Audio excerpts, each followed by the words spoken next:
Well, A, it shows that you did an incredible performance, but B, this is such an interesting thing. And again, let's separate real Prince Charles from this situation and make it about, the person that you portrayed.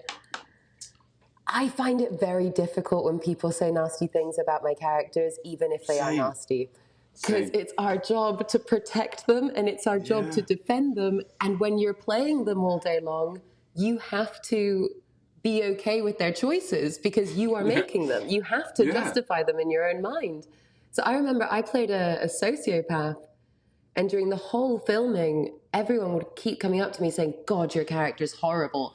And the reaction I would have is as if they were insulting my little sister or something like that. It was just like, you can't talk about her that way. You really don't understand what she's going through. And then the job ended and I was like, wait, I've been playing a horrific piece of work for months. Wow. But I think that's a cool kind of wrapped up in the same thing, isn't it? Of just like, we sort of fall in love with them and then it's hard to say goodbye. It's hard to like see them as a viewer as opposed to like being them. There's just something about it. I think I've always felt very scattered when I'm not acting. And strangely, on set, in front of a camera, with a character, I just feel like I really am in the right place. And that's something I really connected with Beth on. Beth did not have a way of inhabiting the world that made her feel comfortable until she found chess. And then the second she found chess, she went, oh, okay, this is it. This is what's going to allow me to be a person and allow me to have, potentially a good life and be a good person at the end of the day. And I think I was so lonely as a kid and I had such a rough time in school. And I just remember holding on to this feeling of, I have a feeling that there is a place where I make sense and where I will meet people who will share my same sensitivity and my same fierceness for emotion, I guess, rather than telling me to tamp it down all the time.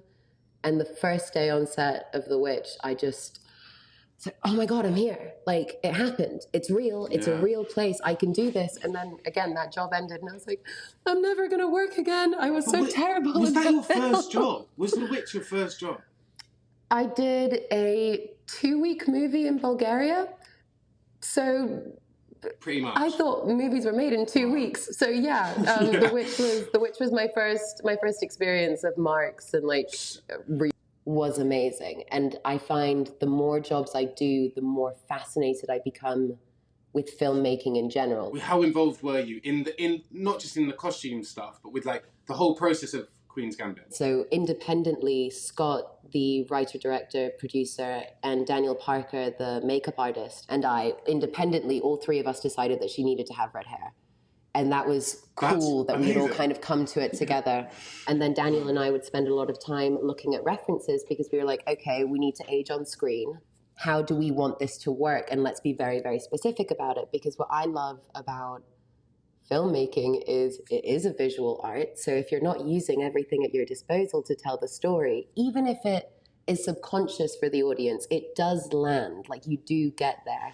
Sure. And so to answer your question about the costumes, Gabrielle Binder, the costume designer, who I love so much, just she is trying on characters. She's trying to see who she is. And I think at the end you arrive at something with her.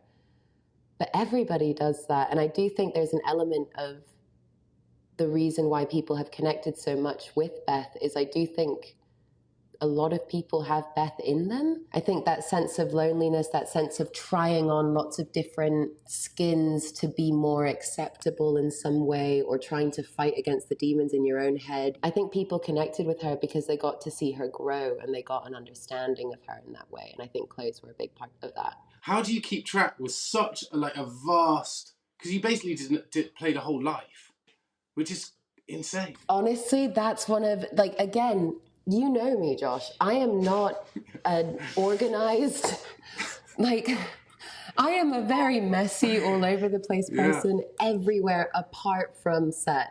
And on set, just from the beginning, and again, I do think it comes from Rob, I have to be, and I find it deeply satisfying to be in charge of my continuity, to know exactly where I'm at in the story, to know everybody else's continuity, to know the shot that just happened, so I know exactly the level of flush I need to have to enter into the scene. Like, that's the stuff that really gets my brain going. And there were days when we would, I mean, luckily we were using wigs because it wouldn't have been possible otherwise. But there were days when we were starting at 15, jumping to 21, and then going back to 19. And the wigs and the costumes were so helpful with that, because I had a very specific way that I wanted Beth to walk at the beginning of when I started playing her, and then arrive at a different walking journey again, like actor wank, but you know what I mean. So where do you even start with somebody like Charles? This is supposed to be my tour. My tour as Prince of Wales to shore up one of the key countries in the Commonwealth at a very delicate moment politically, and thanks to you. Thanks to me, people have shown up. Thanks to me, people are interested. No, thanks to you, people are laughing in my face. Booing the heir to the throne, booing the crown. Oh, come on. Oh, don't do this.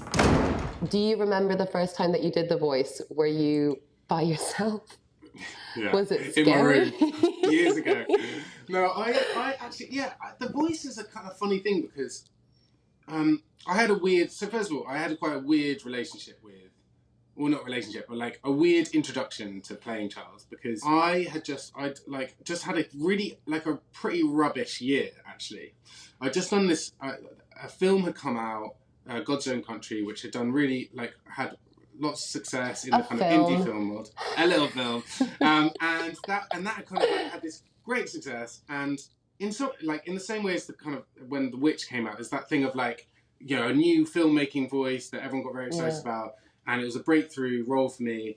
And I'd had this like crazy year. I just couldn't handle it really. I remember my hands came up with like terrible eczema, and I was like, I remember I did this like BBC adaptation of Les Miserables, and there's this really like very beautiful, or supposed to be very beautiful romantic scene where Marius like talks to Cosette, and he puts his in the script it was like he puts her hair behind her ear, and so he puts and anyway the scene's going brilliantly, and Ellie Bamber's opposite me, and it's all going fine, and then you just see this like claw come onto shot, and it was like a sort of bloodied eczema-y sort of claw, put hair behind her ear. And it was awful.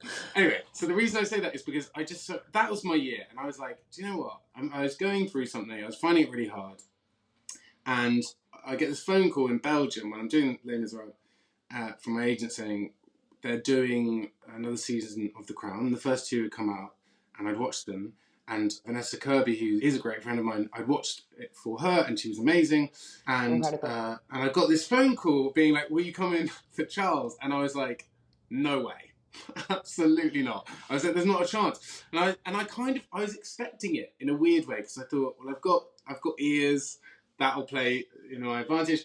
And I like had heard like friends were auditioning for him. And so they're calling, and I just thought like, there's no way that I could do it. Partly because I thought, I have no interest in the royal family. I don't know anything about the royal family. I love the show, but also I just thought like Claire Foy and Vanessa Kirby lived in those roles, and Matt Smith as well. Those three actors, like, and the rest of the cast as well. But I think Matt, Claire, and Vanessa just properly lived in them and breathed them. And for some reason, the voice sounded amazing. And loads of people talked about Claire Foy's voice in the same way as people talk about Emma's and mine and this. But what was so amazing about the way she did it was it never felt like she was doing anything. It was just like she was breathing it. And so with the voice, I guess my big pressure when I eventually took the role was, I was just like, I just need to get that voice right so that I don't have to worry about it. And I worked with this amazing dialect coach, William Conacher. He sort of like qualify it and be like, oh God, that's such an actory thing to say. But actually, I'm on this campaign and mission to like embrace the work we put in and be like, yeah, it's great when we can't walk. But like the walking for Charles, I was like, no, we're covering a long period of time. I'm not just gonna like do a funny walk and make him like more and more arched over as I go through for the sake of it, just because I'm like an actor. You have a reason for it. In the same way as Beth is in one place at the beginning of her life and she's in a totally different place at the end, and in between it's like a roller coaster. Charles is exactly the same. So I love like finding little things to help tell, you know, visually tell the story of where the character is. Even at the end, I find Charles incredibly sympathetic, because you do feel for him, because you do feel for a young man desperately trying to have some kind of original life in, you know, in the confines of an institution that by nature is not about originality. It is not about you living your own life. It is about living your life for duty. Like that is what you are there for. And so I think I still found it incredibly, sad. There was this great thing that Peter Morgan, the writer, said to me very early on, where he was like, this boy, he was like, just try to remember that this boy shares his mother with an entire nation of people. And I was like, oh my God. And then he went, and this is the one that I was like, stab.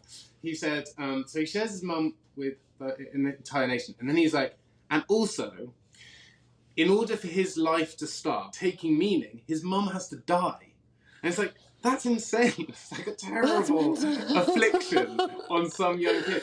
So That's a lot. That's pretty heavy. Yeah. So I was like, every time I was like, I'm being a bit nasty, or like someone says, oh, is that a bit harsh that you're playing, like the way you're playing him now? I'll be like, no, I don't think it is. I think he's gone through the ringer. When I see the light in people's faces when they look at you, it makes me realise that I'm the luckiest man in the world, and we're the luckiest family in the world. Makes me want to ring the Queen back in London and say, can you hear that, Mummy? Listen to that. It's 100 decibels louder than anything you ever got. Chew on that. Choke on that. When people come up to you, what do they tend to say? Because, of course, their relationship to Charles is potentially complicated, I think is a good word. There was an amazing thing that was like 2 days after, I think 2 days after season 4 came out, and I was walking on my street in North London, and this guy who I pass all the time, you know, like going to the little coffee shop at the end of the road, or going to the shops, whatever. I always see him. I've never spoken to him, not a single word. And he walked past me and just completely out of the blue just goes, bows his head and goes, Your Royal Highness. And I was like, that's so weird. And I was so freaked out. And I think I did a sort of like, yeah, classic. And walked on. I curtsied back. I know. I wouldn't know what to do. I just well, be I think I did yes, like a sort of, like shake of the hand and a bow, and then realised it was like COVID, and so I was like, Wah. Oh yeah. I want to ask about Mad Max. You're doing Mad Max, which is a prequel, right? You're doing a prequel, playing Furiosa. Is it Furiosa? Furiosa, yeah. You just said it the way that my dad says it, though, which I really appreciate. Yeah, classic. My dad gives me a lot of hell for the fact, because we speak Spanish, he calls her Furiosa, and I'm like, Furiosa. It's an English-speaking film, but like, okay, Daddy. So what? Have you started shooting it? No. So I'm in a grace period right now. I've got a grace period until August, and then I will be working back to back until mid-2023. Oh my God. Josh, hear me out. I've thought about this. I've realized how unhealthy I am, and the way that I'm thinking about it is I'm like, okay, if I can get into a really good routine where I exist off of something other than like Diet Coke and cigarettes, essentially, I think I can do this and be happier and do a good job of it, because all of the roles are quite physical. And I think the thing that makes me the most excited about Furiosa is, number one, George Miller. That brain is incredible, and he's so kind. I feel so lucky and so privileged to get to spend time with him and to grow alongside him, essentially, because, you know, they're mentors. You'll probably be grand. Thanks. If I did 2 jobs in a row, I think I'd like collapse. Everybody knows that you're the best person to work with and the most wonderful person to have on set and a fabulous scene partner and blah, blah, blah, blah. Everybody knows this. But I do want to finish off by saying, and I don't know what your experience is like with this, but the joy that I amass from watching people that I love who are talented do incredible work is unparalleled. I feel like we're very fortunate. We like end our loving now. So there we are. That's the end of our Actors on Actors. Please. Yeah, we did good.